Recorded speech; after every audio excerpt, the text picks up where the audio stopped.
So this is 6.2 homework. The first question says, we have this utility function and these prices and this income. Which of these ratios of goods are implied by the tangency condition? So we want to take the first step, which is the tangency condition, which is saying that the MRS, the slope of the indifference curve, is equal to the slope of the budget line, which is negative P1 over P2. And the MRS is, of course, the partial derivative with respect to x1 divided by the partial derivative with respect to x2, and it's negative of that. So let's find the MRS first, and maybe you can help me out with these partial derivatives. So I've got 1/2 x1 to the negative 1/2 x2 to the 1/2, and we'll divide that by partial derivative with respect to x2, which is 1/2 x1 to the 1/2 x2 to the negative 1/2. That would have been even more simple. The 1/2s can cancel. Then I have x2 to the 1/2 in the numerator, x2 to the negative 1/2 in the denominator. So I can flip this one up and get rid of the negative in that exponent. So it'll just be x2, because x2 to the 1/2 times x2 to the 1/2 is just x2. Divide that. Same thing happens in the denominator. It's x1 to the 1/2 in the denominator. Take this x1 to the negative 1/2, bring it into the denominator by taking out the negative sign in the exponent. So I just come out with this as the MRS. I probably need a negative. The MRS should always be a negative number because it's the slope of the indifference curve. Indifference curves are sloping downward. So then we have negative P1 over P2. I can put in numbers for P1 and P2. They're 3 and 4. So I'll just say negative 3 over 4. This ratio of goods that are implied by the tangency condition is this. I can cancel a negative from both sides. So I'm left with x2 over x1 equals 3/4. Or solving for x2, I get x2 equals 3/4 x1. Second question says, take the ratio you found in part 1 and substitute it into the budget line. How much of good 2 does the consumer choose? So the budget line is P1, which is 3, x1 plus P2, which is 4, x2 equals M, which is 24. And what I have here. Here's my ratio that I'm going to substitute in. I want to eliminate x2, so I can just solve for x1. So I get 3x1 plus 4 3/4 x1, because we know that's equal to x2, plus 24. And now this 4 can cancel with this 4. So I have 3x1 plus 3x1. I have 6x1 is 24. So I have x1 is equal to 4. Is this a mistake? I think that's a mistake. It should be 4. I found a couple of typos this morning and corrected them. So I think this is the answer that you'll find on Canvas. We did everything right? I think so. All right. Question. Oh, sorry. This is our problem. We solve for x1. Here we go. We solved this first. And then question 2 asks how much of good 2. So now we can take this x1 equals 4 and put it back into this ratio we found. Found x2 equals 3/4 x1. If x1 is 4, then we have x2 being 3. Okay. It wasn't a mistake. We got 3 for that. We got 4 for that. Okay. And then question 4, I said, these answers make sense because both goods appear symmetrically in the utility function. Our utility function was x1 to the 1/2, x2 to the 1/2.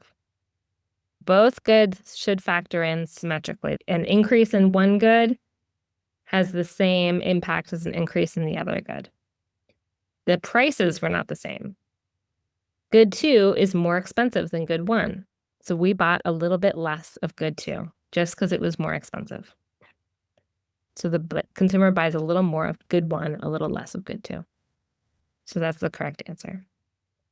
Let me go through why these are not correct. Consumer values good 2 more highly since it costs more. This doesn't make any sense. You don't value something because it costs more, at least in this model. No. Amounts of goods factor into this utility function equally. That's true. But good 2 is more expensive, so the consumer buys a little more of good 2. That's wrong. Why would you buy more of something that's more expensive? Doesn't make sense.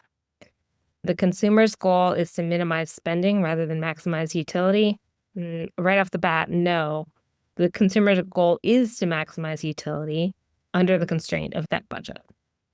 They choose the cheaper good in the smallest possible amount that satisfies the budget constraint. This doesn't make sense. So that's why that first one is correct.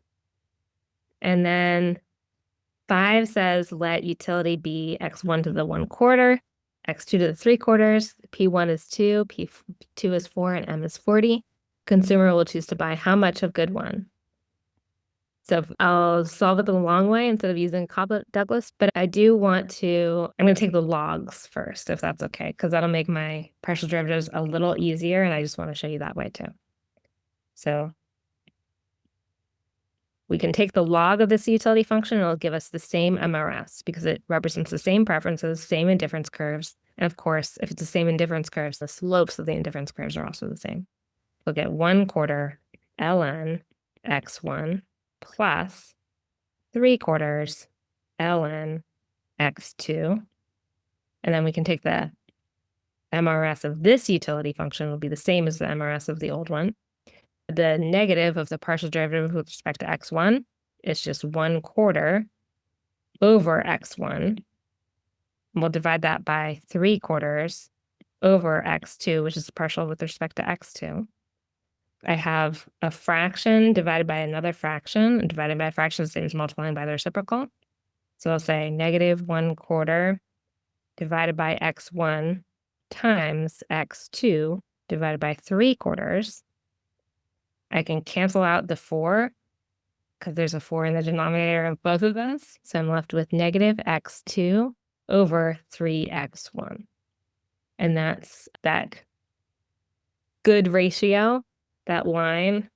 As we increase our income, we'll follow that line for x1 star and x2 star. And now we go straight to the budget line. That's the MRS. Set that equal to the negative of the price ratio, negative P1 over P2. So negative 2 over 4, or negative 1/2. So I get negative, let me cancel these negatives. x2 is equal to 1/2. I'm going to multiply this to both sides, or put it over here. So my ratio is x2 equals 3/2 x1. And that's the ratio for x1 star and x2 star. Now we're putting it into the price, into the budget constraint, which is P1 x1. What is P1? It's 2. So 2x1 plus 4x2 is equal to 40. This goes into here so that I can eliminate x2 and then solve for x1. 2x1 plus 4 3/2 x1 equals 40. I'm going to cancel this 2 with a 2 from that 4, which leaves 2 left over. So I get 2x1 plus 6x1, or 8x1, is equal to 40. Divide both sides by 8, and I get x1 star is equal to 5. That's what I have there. And then where's my ratio here? I can put this x1 into here to get x2. And x2 equals 3/2 5. So I get x2 is equal to 7.5. Was that the typo that I caught? Maybe. Okay, you got 7.5 too. That was the typo that I found this morning. All right, cool. So yeah, and that's nice because it reminds you that I try to pick nice numbers so that you're not putting ugly decimals and trying to figure out that kind of thing. But not everything has to be integers all the time. You can buy halves of units. I don't want you to get the wrong idea when I pick very nice numbers all the time. Portions of units are absolutely within this model.